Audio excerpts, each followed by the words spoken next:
Hi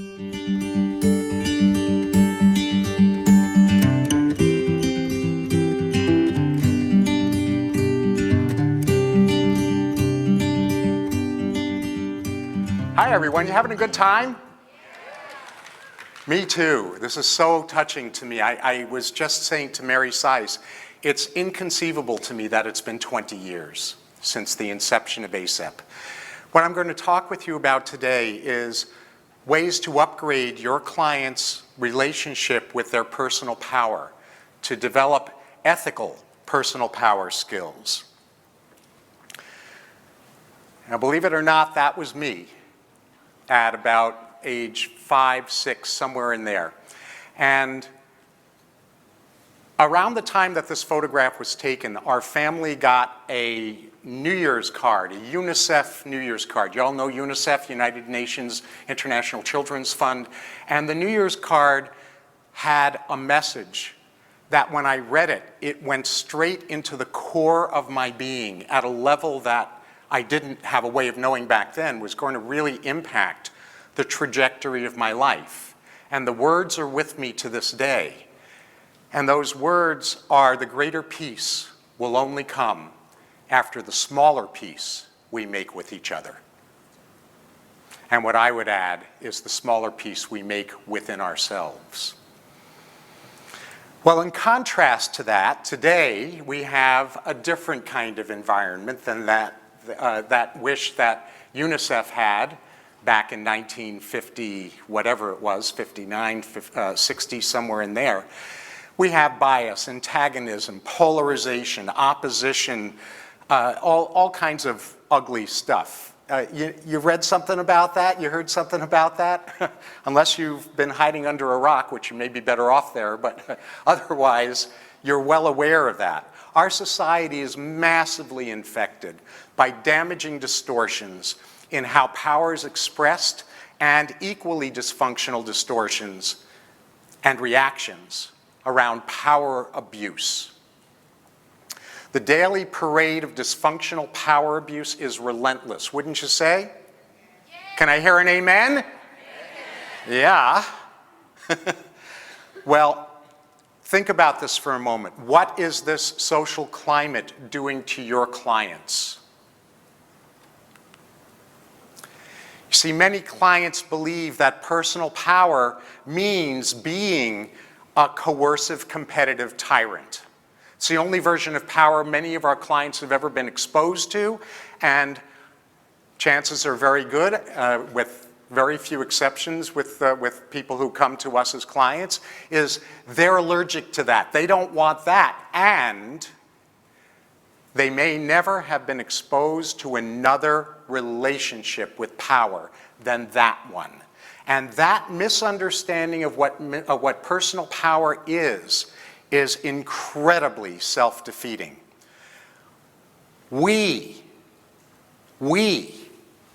are who can help our clients develop right relationship with their personal power. So what I'm going to be covering with you in this talk is 3 tactics that are poisoning our clients' relationships with power. I'm going to define ethical personal power effectiveness and the ingredients that I have seen build that. And we're going to cover 3 beliefs that block those ingredients that are the foundation of ethical personal power, those being self-responsibility, transparency, and co-creation. So the 3 tactics that are damaging our clients' relationships with power, in my experience, have to do with variations on authority shadow. That's a form of shadow that I don't see being addressed often enough. Shadow issues related to authority. The first dysfunctional power tactic is no without a better yes. This is one of the things that we often are going to be helping parents with when they have to set a boundary with a child. They need to say no. But if they leave it to a child to figure out what yes is on their own, what are the odds that the kid's going to figure that out themselves? No without a yes is a dysfunctional power tactic that we end up perpetrating as adults, because that's part of what was too often role modeled in too many situations, not only in families, but elsewhere, like in school, etc., when we were growing up. And the way that shows up as adults is in rebellion, defiance, and opposition. No without a better yes is a dysfunctional power tactic. The second dysfunctional power tactic that I've seen people try is the opposite of that. It's learned helplessness. It's burying your head in the sand or fleeing. It's that sense of, I can't do anything to change the situation. I can't have impact in my spheres of influence, so somebody else is going to have to do that if anyone else can. All I can do is work on me, and if you don't like who I am, that's your problem. The third dysfunctional power tactic is the frustrated crusader, the people who are all about social change, and they're really doing their best to try to create positive impact in the world, except they're being driven from shadow that's undermining their noble intentions, because they're actually frustrated crusaders. They're trying to bleed blood out of turnips. They're trying to make the unteachable see the light. That's a low odds game. Now that's different, by the way, from playing Johnny or Janie Appleseed, where we're planting seeds that might sprout in the future without attachment to whether we ever see those seeds sprout. I'm talking about people who won't give up the ghost. They keep insisting that the people around them see the light, but they've surrounded themselves with people who refuse to see the light. It's a low odds tactic. That's dysfunctional power. Because rebelling, the first dysfunctional power tactic, invites retaliation.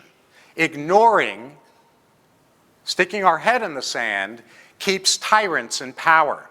And offering solutions to the unteachable, like I said, wastes energy. Fortunately, there's a better way. There are better ways to express personal power for you, for your clients, and for our society. So this leads into what is ethical personal power effectiveness, right relationship with power. Well, personal power tends to be seen as acting in ways that take care of me or influence others and events. I would propose that that is a unhelpfully too narrow definition. So I would call that true but incomplete, and in some cases true but not useful. Ethical personal power effectiveness is acting in masterful ways that honor my well-being and uplift others. Let me say that again. The way I define ethical personal power effectiveness is acting in ways that are masterful and that honor my well-being and uplift others. Well, that is true but not useful as well unless we have the building blocks that enable us to walk our talk and enable us to help our clients walk their talk. So what I have seen is that there are three keys to ethical effectiveness with personal power, and those are self-responsibility, transparency, and co-creation. So let's unpack those three ingredients. Self-responsibility. Here's how I define self-responsibility.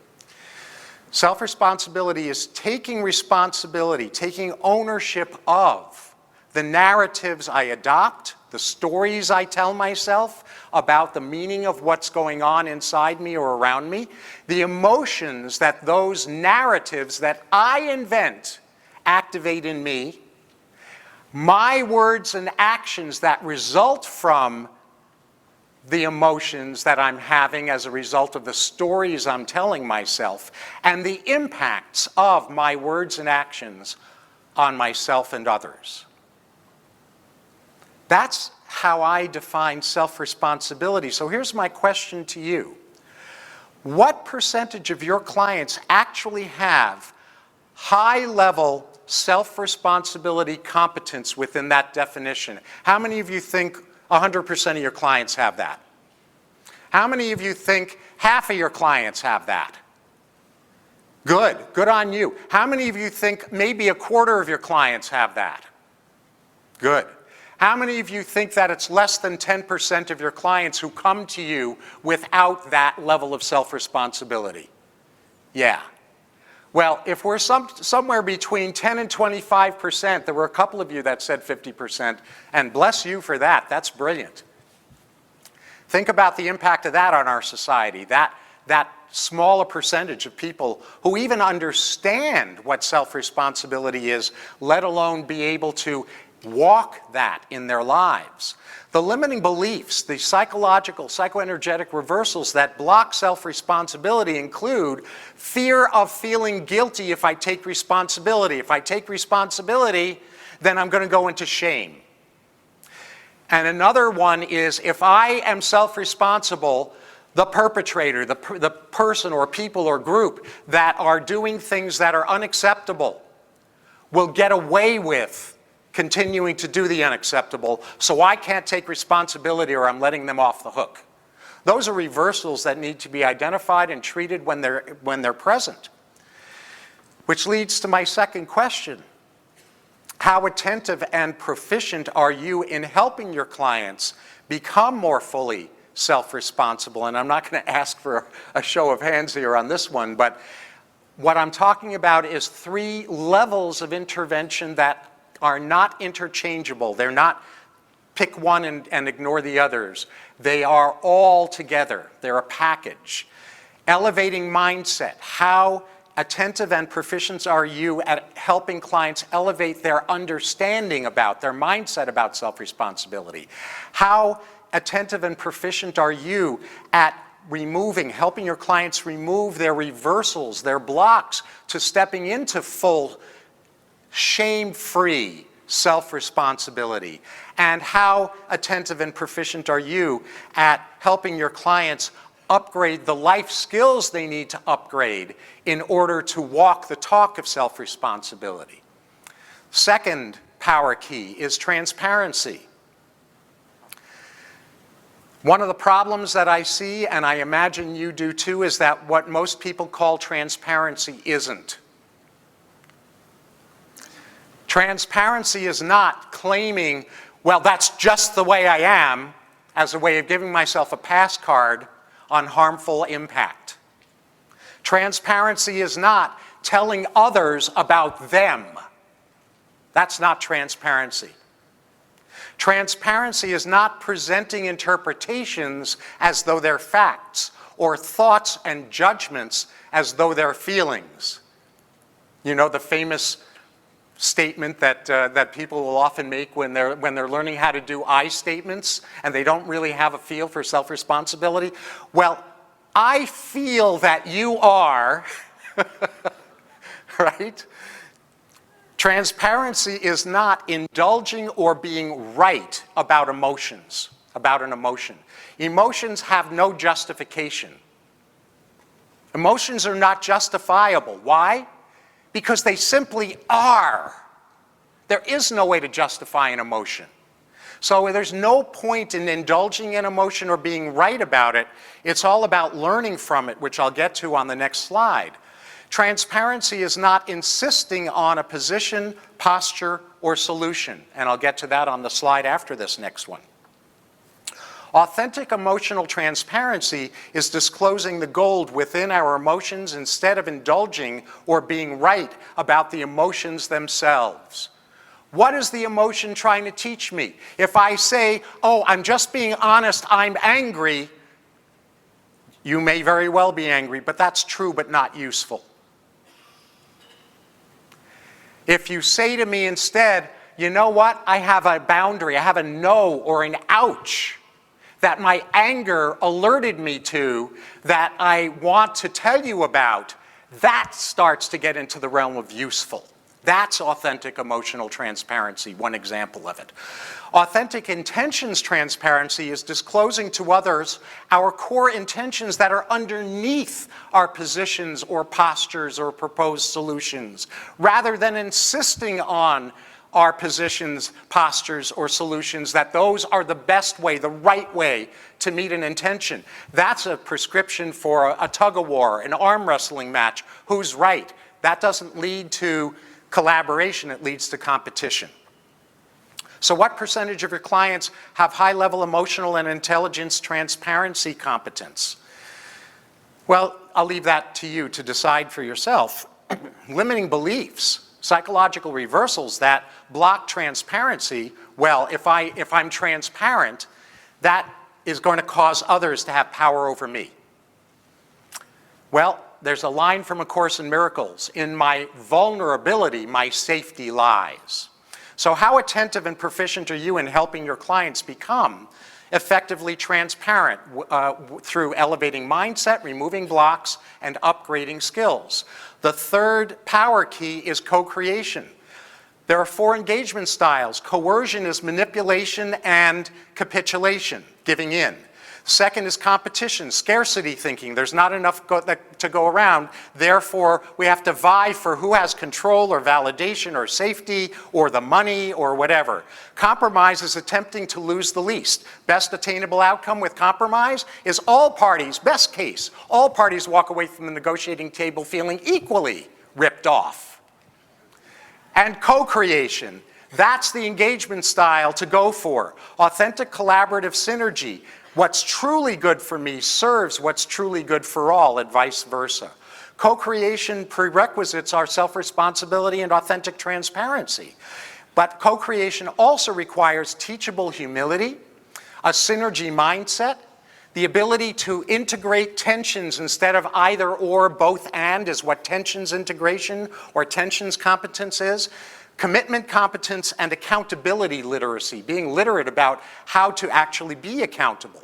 Well, what percentage of your clients have high-level co-creation competence? Limiting beliefs, PRs that block co-creation, tensions phobia, afraid of entering into the both and, having to stay in the either or, and belief in scarcity. How attentive and proficient are you in helping your clients become more proficiently and productively co-creative through an elevated mindset, removing blocks and upgrading skills? Well, in closing, what will you do?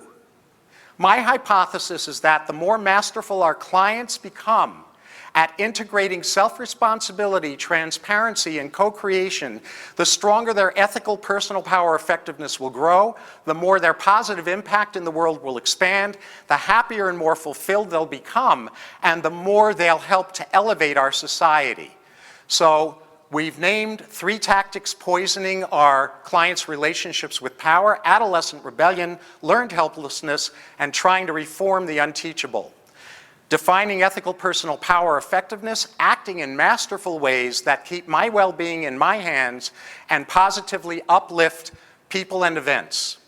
And 3 beliefs that block self-responsibility, transparency, and co-creation, the ingredients of effective personal power and healthy ethical personal power. Self-responsibility makes me guilty or lets others off the hook. Transparency gives others power over me, and co-creation is impossible. Compromise is the best that can be hoped for, and lack of tensions, competence, and belief in scarcity.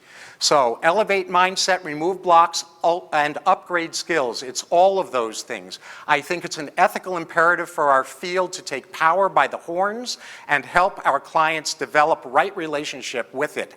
If we don't do this, who will?